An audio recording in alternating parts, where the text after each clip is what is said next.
Hi, so this is the second chapter of the story I'm writing that takes place in a world where Neanderthals never went extinct.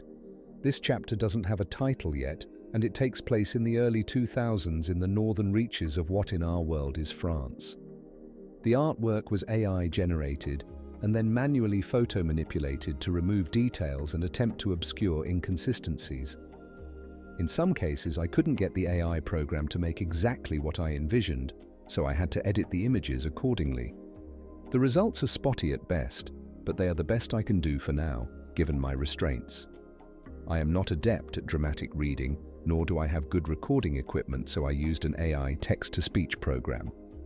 In the future, as I learn to use the program better, I hope to make use of multiple voices. For now, though, please excuse any inconsistencies in the visuals or audio. It isn't easy to get a text-to-speech program to pronounce invented words and names that use phonemes not present in English. Granted, this is an obstacle of my own making. I plan to go back and remake the video for the opening chapter to be more in line with this video. Thank you, and please enjoy. It is a warm, late afternoon in early summer in the north of what was once France, and Milo struggles frustratedly to turn the engine of his supply truck, but it won't restart.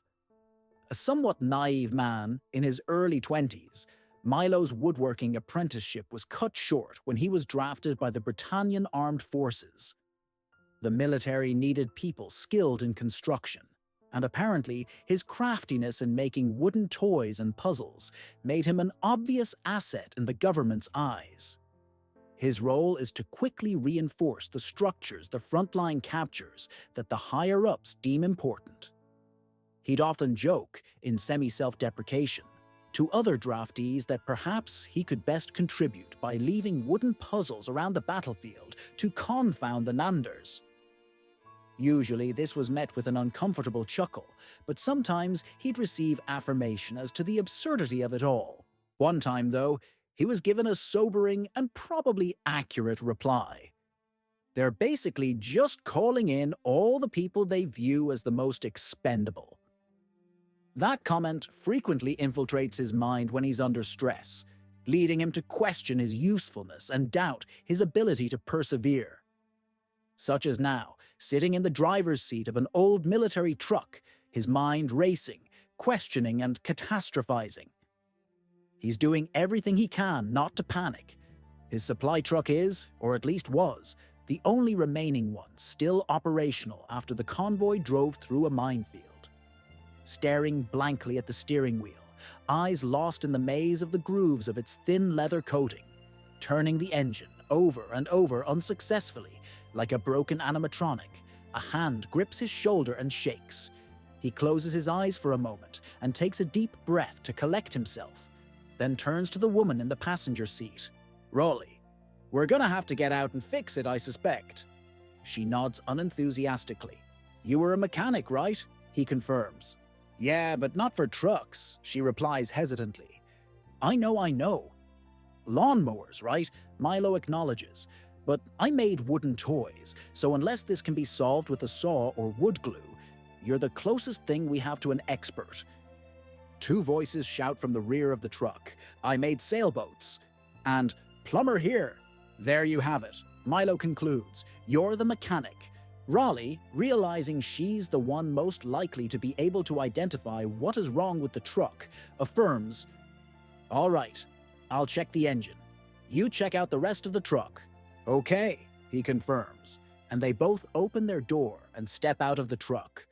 Both Milo and Raleigh scan their surroundings, seeing nothing but trees and the dirt road ahead of and behind them.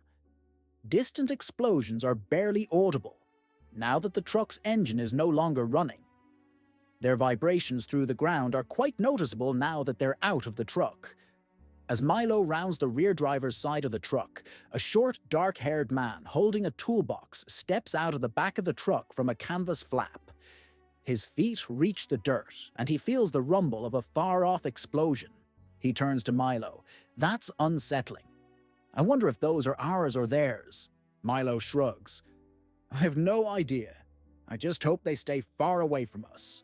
"It sounds like they're coming from that way," Ron says as he points south, a direction perpendicular to the dirt road. Well, at least that's not in the direction we're headed, Milo says, hoping to find comfort in his own words. We're not headed in any direction at the moment, the person inside the truck corrects Milo, quashing the little solace his statement gave him. Ron, bring me a crowbar, the bonnet is stuck, Raleigh shouts from the front of the truck, cutting off the feeble attempt at a retort Milo was about to make. The short, dark-haired man shouts back, I was already on it, and makes his way to the front of the truck.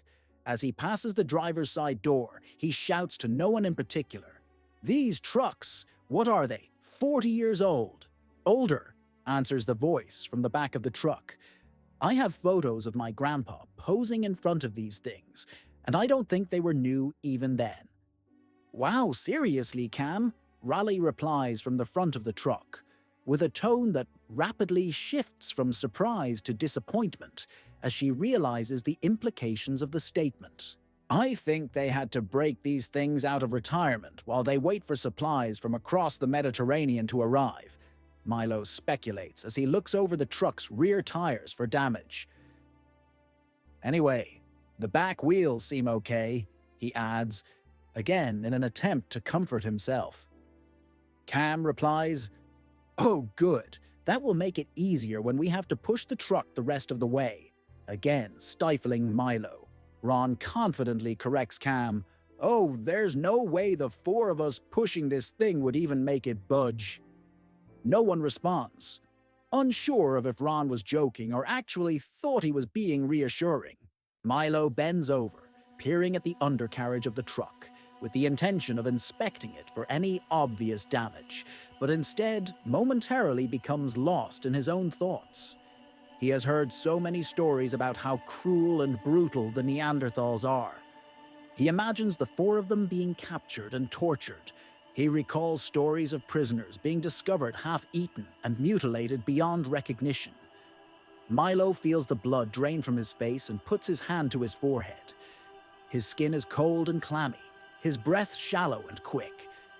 Then his eyes, half focused on the undercarriage of the truck and half focused on nothing at all, spot something glaringly wrong, and his mind snaps back into the present.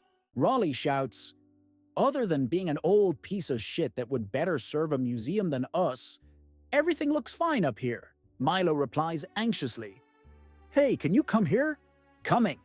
Raleigh answers and jogs to the back of the truck. She sees Milo, now on his knees, one hand in the dirt and the other shining a light below the truck. She gets down on the ground next to him to look. Shit, she exclaims. That's a massive crack. Oh my, Ron exclaims playfully as he approaches the rear of the truck. Shut up, Ron. Raleigh and Milo snap at him while Cam snickers. Raleigh continues. The petrol tank has a giant crack in it. She turns around and notices a thin dotted line of damp